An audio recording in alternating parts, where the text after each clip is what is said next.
क्या गुरुवा नरवा जग बारी बाड़ी, ये सारा जो कहा है, आप तो देख रहे हैं सारी गायें तो जो है सड़कों पे नज़र आती हैं। तो रोज़गार जनरेट करने के लिए उसी सोसाइटी में उसी गांव के लड़कों को जो है अपॉइंट करने का काम किया जाएगा ताकि बेरोज़गारी का अंत भी हो सके। तीसरी शक्ति बहुत बड़ी तादाद में हम जीत के आने वाले हैं और बहुत अच्छा रिजल्ट, बहुत अच्छा परफॉर्मेंस आपको देखने को मिलेगा। लगातार नामांकन का दौर चल रहा है। आज बसपा के प्रदेश प्रभारी यहाँ पर आए हुए हैं जांजगीर में, और ये जांजगीर चांपा जिला बसपा का गढ़ माना जाता है क्योंकि इसी जगह पे आकर के बसपा के संस्थापक स्वर्गीय कांसीराम जी ने यहाँ पर नींव डाली इस पार्टी की। किस तरह से रणनीति देखते हैं यहाँ पर अभी बसपा की? चाहे हम पूरे छत्तीसगढ़ की बात करें, हमेशा तीसरी शक्ति की बात होती है, लेकिन बसपा जो है 1 सीट या 2 सीट पे ही रुक जाती है। ऐसी स्थिति क्यों बनती है? मैं आपको बता देना चाहता हूं कि बहुजन समाज पार्टी की राष्ट्रीय अध्यक्ष माननीय बहन कुमारी मायावती जी के दिशा निर्देशन पर जो पिछले 5 वर्ष काम चला है और आज उस काम का जो है नतीजा मिलेगा 3 दिसंबर को। तो इस बीच में जो कार्य हुआ है वो कार्य को देखते हुए जो पीछे आप लोगों की धारणाएं हैं कि सिर्फ हम इधर पर ही 1-2 विधायक जीतते हैं, लेकिन मैं आपको यकीन दिलाता हूं इस बार तीसरी शक्ति बहुत बड़ी तादाद में हम जीत के आने वाले हैं और बहुत अच्छा रिजल्ट, बहुत अच्छा परफॉर्मेंस आपको देखने को मिलेगा। बसपा का कुछ घोषणा पत्र भी है, तो वो कितना कारगर होगा? क्योंकि छत्तीसगढ़ की सरकार फिलहाल अभी 2640 रुपये में धान खरीदी, अब 2800 रुपये की बात कही गई है, लेकिन आप लोगों ने तकरीबन 4000 की बात कही है। कितना कारगर साबित होगा ये घोषणा? बहुजन समाज पार्टी घोषणा तो नहीं करती है, ना घोषणा पत्र निकालती है, लेकिन इधर की स्थितियों को देखते हुए जो प्राथमिकताएं हैं छत्तीसगढ़ की, क्योंकि छत्तीसगढ़ का जो किसान है बड़े पैमाने पर इनका किसान प्रधान ही प्रदेश है और इसके साथ साथ इसमें खनिज अपराध संपदा भरी हुई है और इतना अमीर प्रदेश आज गरीबी की रेखा में इसके 60 से 70% लोग जीते हैं। तो इन सारी बातें जो स्थिति पैदा हुई है, इसलिए बहुजन समाज पार्टी ने अपनी प्राथमिकताओं क्या क्या रहेंगी सरकार बनने पर उसको बताया हुआ है और बोला हुआ है कि अगर हमारी जो है सरकार बनती है तो बहुजन समाज पार्टी 4000 रुपये प्रति क्विंटल की दर से, चाहे वो खरीफ की फसल हो चाहे रबी की हो, दोनों की दोनों फसल खरीदने का काम करेगी। इतना ही नहीं करेगी बल्कि हम हर गाँव में सोसाइटी बनाएंगे, क्योंकि किसानों को दूसरी जगह जाने की ज़रूरत ना पड़े।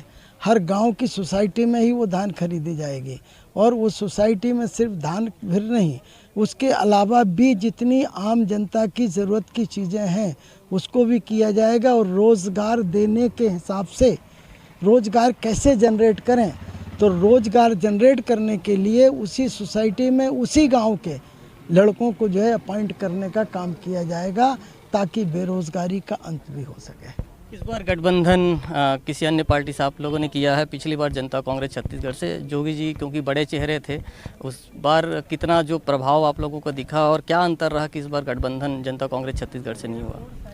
देखिए, इस चुनाव में 2023 के चुनाव में जो है गोंडवाना गणतंत्र पार्टी जो है उनको लगा कि ये बहुजन समाज पार्टी के साथ मिलकर हम लोग बहुत अच्छा परफॉर्मेंस, बहुजन समाज पार्टी और दोनों हम भाई भाई ही हैं लेकिन आपस में जो है बिखरे हुए हैं, इसलिए वो हमारे साथ में आए हुए हैं और हम दोनों ने गठबंधन करके जो है हम सीटें लड़ रहे हैं।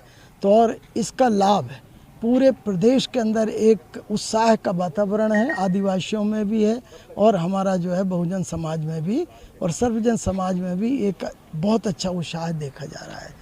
इसलिए इसका लाभ बहुत अच्छा मिलने वाला है, ये मैं आपको यकीन के साथ कहता हूँ। छत्तीसगढ़ में यहाँ पर एक मॉडल की बात छत्तीसगढ़ की कांग्रेस सरकार कहती है। लगातार आप कई दशकों से यहाँ पर सक्रिय हैं छत्तीसगढ़ में। किस तरह से देखते हैं जब आप क्षेत्र में जाते हैं? क्या वो जो मॉडल वो दावा कर रहे हैं वो मॉडल आपको कहीं दिखता है? देखिए, जहाँ तक छत्तीसगढ़ मॉडल की सरकार जो बात कर रही है, तो अगर हम उनका जो एक सबसे बड़ा जो कहना चाहिए कि मुद्दा है या जिसको उन्होंने छत्तीसगढ़ के विकास की बात कहा है, क्या गुरुवा नरवा जग बारी बाड़ी, ये सारा जो कहा है, आप तो देख रहे हैं सारी गायें तो जो है सड़कों पे नज़र आती हैं, तो किधर हैं गौठान, किधर नज़र आते हैं? इस प्रदेश के अंदर एक्सीडेंट होकर लोग जो है कितने बीमार पड़े हुए हैं, कितने अस्पताल में पड़े हुए हैं, कितने घरों में पड़े हुए हैं। अभी मैं गया तो मैं राजनंद गाँव में, मेरा वर्कर जो है जो उनका प्रभारी एक साहू है दिलीप साहू, वो जा रहा था और उधर रास्ते में गाय लड़ी और उसका पैर टूट गया, उसकी मोटरसाइकिल तोड़कर वो घर में पड़ा हुआ है। ऐसे सैकड़ों उदाहरण मौजूद हैं। तो ये कहाँ का ऐसा मॉडल है, कैसा मॉडल है? एक अंतिम सवाल, भाजपा मोदी के चेहरे पे चुनाव लड़ रही है क्योंकि छत्तीसगढ़ में सीएम फेस पे भाजपा जो है वो चेहरा नहीं उतारी है। किस तरह से देखते हैं उनकी रणनीति को, और बसपा उस पर क्या सोचती है कि मोदी के चेहरे पे वो वोट मांग रहे हैं स्टेट की, यदि हम चुनाव की बात करें? देखिए, ऐसा है, हर पार्टी की एक अपनी अपनी रणनीति होती है चुनाव लड़ने की और पार्टी को चलाने की। तो भारतीय जनता पार्टी की अपनी रणनीति है, उसको अख्तियार कर रहे हैं वो। कांग्रेस की अपनी नीति है, उसको अख्तियार कर रहे हैं। बहुजन समाज पार्टी अपनी रणनीति को अख्तियार करके चुनाव मैदान में उतरी हुई है और हम विश्वास के साथ कहते हैं इस बार सबका मनोबल बहुत ही हाई है। बहुजन समाज पार्टी आज की तारीख से कई गुना अच्छा रिजल्ट मिलेगा। ये थे हमारे साथ बसपा के प्रदेश प्रभारी नर्मदा अहिरवारदी, जिनका साफ कहना है कि बसपा इस बार काफ़ी आगे रहेगी और छत्तीसगढ़ में बसपा सरकार बना के रहेगी और कार्यकर्ताओं में एक बड़ा उत्साह है। राजकुमार साहू, IBC 24, जांजगीर।